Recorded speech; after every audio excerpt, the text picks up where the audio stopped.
It is a new era for one of college football's greatest rivalries as Texas and Oklahoma will meet for the first time as SEC opponents in the Red River Shootout.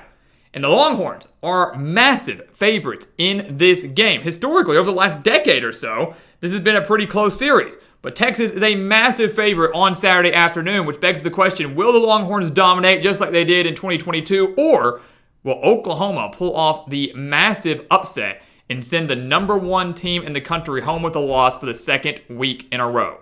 So welcome back to the Gridiron Expert, guys. Ready to break down number 1 Texas, number 18 Oklahoma in the Red River Shootout, the Red River Rivalry, the Red River Showdown, whatever name you want to call it. It's the Red River, and it's a pretty big deal. We are so glad you could join us today. As always, please continue to like, comment, subscribe, share our videos, and of course, check out everything down in the description below. That includes our expert picks. Home to some of the best college football and NFL spread picks in the entire country, beating out over 80% of the national handicappers each of the last 6 years. And we're doing so already this year. So already on track to beat out those handicappers for 7 years in a row. We're offering those picks for one of the lowest prices in the country for a full year-long subscription. You've got guys out there charging you by the week, by the month, sometimes by the day. We don't play like that. We want to give you a good deal for some great picks for a full 365 days. So if you want to win big with us, better than anybody else out there, this is the place for you. Go check it out. The link for that down in the description below and become a member of our GE Nation. So we mentioned this is a pretty close series over the last decade or so. 9 of the last 10 regular season meetings between Texas and Oklahoma have been decided by one possession. That was the case last year, Oklahoma winning that 34-30 thriller down in Dallas in the final seconds. The only exception to those one possession games was in 2022, like we mentioned, where Texas won 49-0. This will be the first meeting between Texas and Oklahoma that features the number 1 team in the country since 2008. When it was number 5 Texas winning 45-35 over number 1 Oklahoma. So this is a very historic game for so many different reasons, and we'll take a look at the offense first, starting with Texas, who's like the road team in this game. Look, it looks like Quinn Ewers is coming back. He's missed the last few games with an injury. They looked great with Arch Manning, so that's the beauty of Texas, right? Regardless of who's under center, I have faith they can go out there and win any game. Whether it's Quinn Ewers throwing the ball, whether it's Arch Manning throwing the ball, I have faith in Texas to deliver. But this week, it does look like Quinn Ewers will return to quarterback, has thrown for over 690 yards, 8 touchdowns, and 2 interceptions before his injury. The offense is one of the best in the country. They rank 7th nationally, averaging over 513 yards per game. They rank 10th nationally, averaging over 320 passing yards per game. The Longhorns have scored at least 31 points in every single game they've played. They have 6 players that have at least 100 reception yards on the year, led by Isaiah Bond, the transfer, led by Ryan Wingo, the freshman. The offensive line's only given up 5 sacks. 8 different players have a reception touchdown. So, again, they do a phenomenal job. They are a pass-heavy team. The running game should not be overlooked, but this is a team that wants to throw the ball. They do it extremely effectively. They've got great receivers. They spread it out. They're just extremely, extremely hard to stop.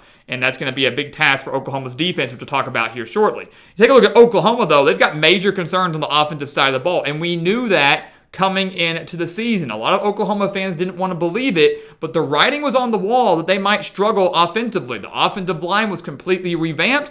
We had questions that they would be very good in the SEC. So far, they haven't. They've already given up 14 sacks this year. Jackson Arnold looked okay in the bowl game against Arizona, but committed turnover after turnover after turnover. Arnold has now been benched. He was so bad, they finally switched to Michael Hawkins Jr., who in his first career start had 161 passing yards, went 10 of 15, by the way, and 69 rushing yards and a touchdown on the road at Auburn. Oklahoma winning that game by 6. But the Sooners are 121st nationally in total offense, averaging less than 300 yards per game, 297.8 to be exact. They average just 169 passing yards per game.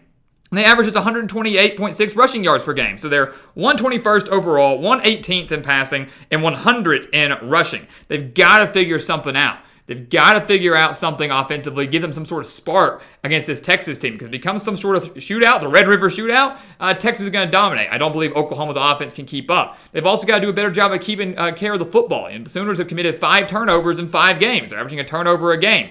And if they turn the ball over against Texas, I do believe the Longhorns will convert and get points out of that turnover. So the Sooners have to play a dang near flawless game offensively, and really they've got to play their best offensive game of the year if they want to beat Texas on Saturday afternoon. Take a look at the defenses. Texas it's probably licking their chops, right? They're looking at an Oklahoma team that is struggling. They're looking at an Oklahoma team that has not been impressive offensively. And Texas sits at third in the country in total defense, allowing just 228 yards per game. So they're looking pretty dang good. The thing is this, though. Ironically, Oklahoma might be the best offense that Texas has faced this year, and that's saying something, right? Shows you how bad Texas' schedule has been to date. Yes, they had that impressive road victory against Michigan, but Michigan, as we know, does not have an offense. Outside of that, they've beat Colorado State, UTSA, ULM, and Mississippi State, who is arguably the worst team in the SEC. So Texas really has not been challenged defensively. They really have not faced an offense that has truly challenged them. And I don't know if Oklahoma's going to be that team, but you could argue that Oklahoma is the best offense they've seen. And you could argue that Michael Hawkins' dual threat ability could be something that could give Texas some issues, at least early on. They're only giving up 121 passing yards per game. That's second in the country, so elite secondary. Again, haven't really played any good quarterbacks. They're only giving up 106.6 rushing yards per game, which is still one of the best marks in the entire country. If I'm Texas, if I'm Steve Sarkisian, I'm looking at this game and I'm saying, if we stop the run, we're fine. If we don't allow Oklahoma to get some sort of ground game going, if we can contain Michael Hawkins in the pocket and force him to win the game through the air, we're good to go. Our secondary's been great. They have forced 9 turnovers, 7 of those being interceptions this year. They have 13 sacks on the season, so they're generating consistent pressure, which they probably will do again against a bad Oklahoma offensive line. So bottle up the run, keep Hawkins in the pocket, we're good to go. That's what I'm doing if I'm Texas. If I'm Oklahoma, you look at the Sooners, the defense is their strength. They've got a defensive coach in Brent Venables, so an offensive mind in Sarkisian versus a defensive mind in Venables. That's obviously a fun chess match to watch out for. Last year was obviously a great thing to watch. The Sooners' defense is what's kind of carried them to this point, or has attempted to carry them, right? We know the offense is bad, but it's keeping them in games, the defense. They have 18 sacks already on the year, so they've got a great pass rush.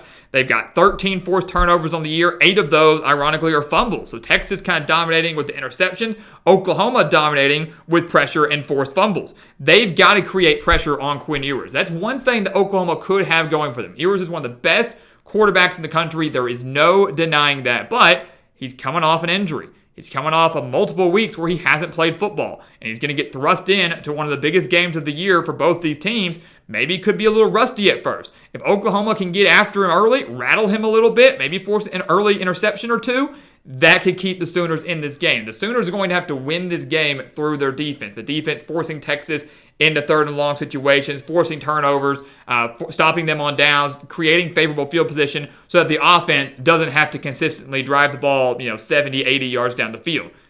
Win and score on offense through your defense. That's what they're going to have to do. The Sooners are only giving up 105 rushing yards per game, so like Texas, their front seven's been pretty solid. Their rushing defense is pretty solid, so they've got to stop the pass, and obviously that's easier said than done against one of the best passing attacks in the entire nation.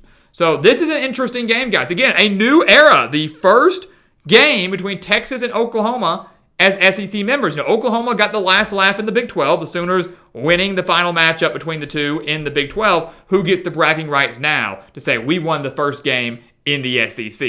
And I can tell you right now, for me, it's a no-brainer. It's Texas. There's no need for suspense. There's no need to draw it out. Texas is going to win this game.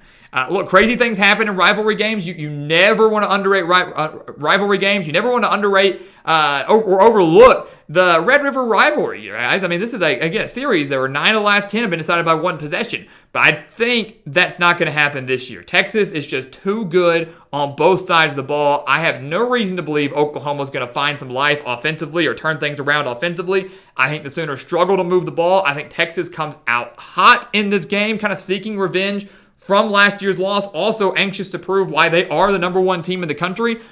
The Longhorns will win this game. They win it by at least a touchdown. I'm going to go say at least 10 points on my side. They win by at least 10. They get a double-digit victory over the Sooners. Texas remains undefeated, remains the number 1 team in the country, and gets their first win in the Red River rivalry as an SEC team.